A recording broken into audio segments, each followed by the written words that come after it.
Need planks in LEGO Fortnite? Here's how to make them fast. First, chop down trees with your axe to gather wood.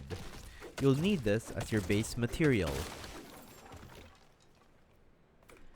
Next, craft a lumber mill from the build menu under utility. It only takes 40 pieces of wood. Next, interact with the lumber mill. Select plank and put in your wood. The mill will start turning into planks automatically. Once it finishes, collect your planks. You'll use these for advanced crafting like furniture, tools, and structures. Pro tip: stockpile wood early. Planks are used in tons of upgrades and crafting recipes. And that's it. Chop, build, and craft. You're now one step closer to mastering LEGO Fortnite.